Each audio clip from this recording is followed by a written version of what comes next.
So Zilla Fatu talk about his days, the time that he was in prison. Um, yeah, man.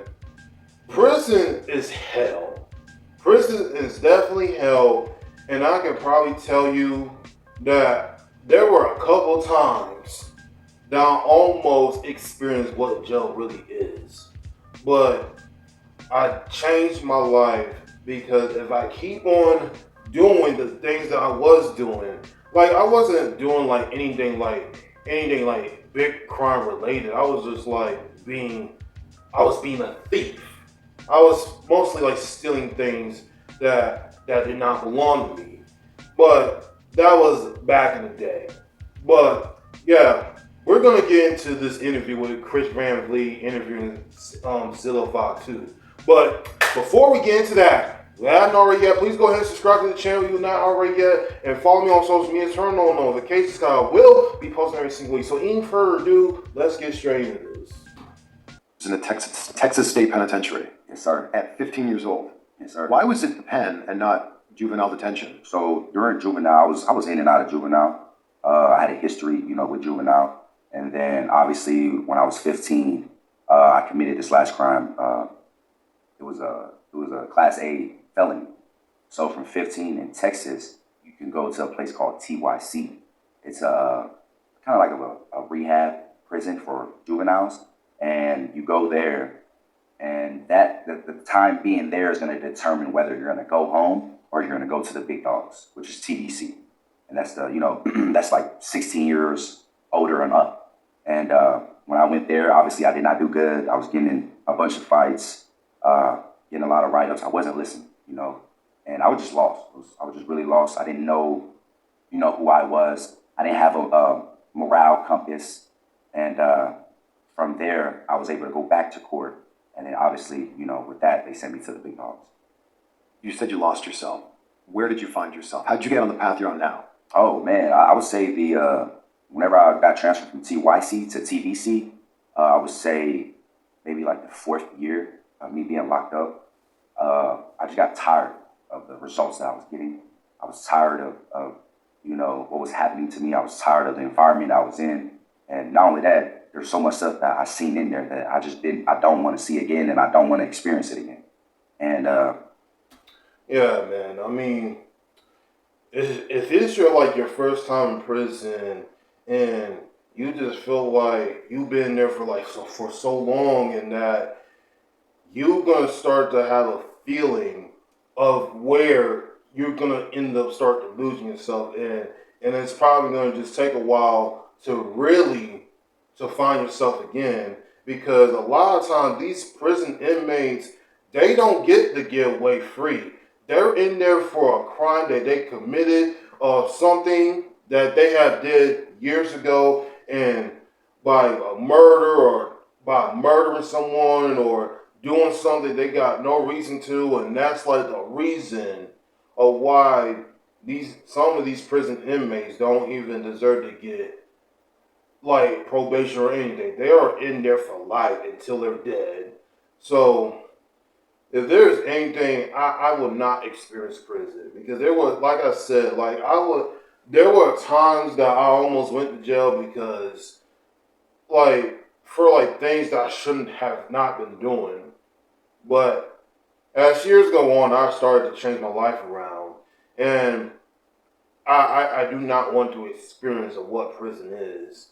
Because if you guys watch the show Beyond Scared Straight, like the kids that's into like the entire like criminal stuff on the streets and everything else, and once they get inside the prison system, well, it's mostly like a jail tour. But the prison inmates, they will set you off straight. They will scare you out of your minds. And once these kids have a taste of what prison is, and they're gonna realize, oh this is not for me. I'm not coming back here. Until you start to change your life around. I mean, some kids will change their life, and some of them won't. Either you're gonna change, either you go to jail, or else you be dead. no kid or any parent's kids does not want to see their kids going down the wrong path that they're they're going with. So yeah, man. I mean, it is a life lesson for teaching kids, not to do this or do that. And that's like when what every parent do what every parent does to do what they have to do with their kid is not like being in the wrong path that they're going at. But yeah, man, that's all I gotta say there. But prison's not fun, especially how long you're gonna be sentenced there for. I think in that moment, I had to, tell myself, if I'm going to continue to, do this, this is what's going to happen. Keep doing the same thing. Yeah. Keep getting the same results. Right. Over and over. Yeah. So it had to be something that had to change. And guess what that was? That was the inside. I had to change this and I had to change this. And I think after my 4th year of being in TDC, I told myself, man, I don't want to leave here the same way that I came in. So what can I do to leave here stronger and more wiser? And that's why I started, hanging around the right OGs, the OGs that, that just spread love and the knowledge to me, and the OGs that that's really there to help other, kids like me. And all the OGs that I'm speaking for, they're not coming home. But through them getting locked up and them changing their lives around in there, they just wanted to help other people. And I'm so happy that I was able to peak that, because there's also other OGs that, do the other stuff that keeps you there. And I didn't want to be a part of that. So I started surrounding myself by the right people in there, and I started getting counseling. I started doing just a little bit of therapy in there. I started reading, being in prison. That was the first time that I read my first book. And I just wanted a change. So I started doing a lot of self-help stuff. I started experiencing workout. I started, coming up with good habits, which is, I guess, cleaning. I was cleaning a lot. It was just a lot of bad habits that I was turning into good habits after my 4th year of being in prison. And it felt good. It just felt right, Yeah, man. It's like prison is just it's like a place that you probably will never survive. And people that's in prison is not gonna go home to see their kids or their families in the situation that they were in. And Zilla, on the other hand, he has been through enough stuff going on. It's like even as a youngster, manga passing away, and then not have a father figure to be there to tell him telling him good advice and all of that, and him being locked up and all that stuff. And something.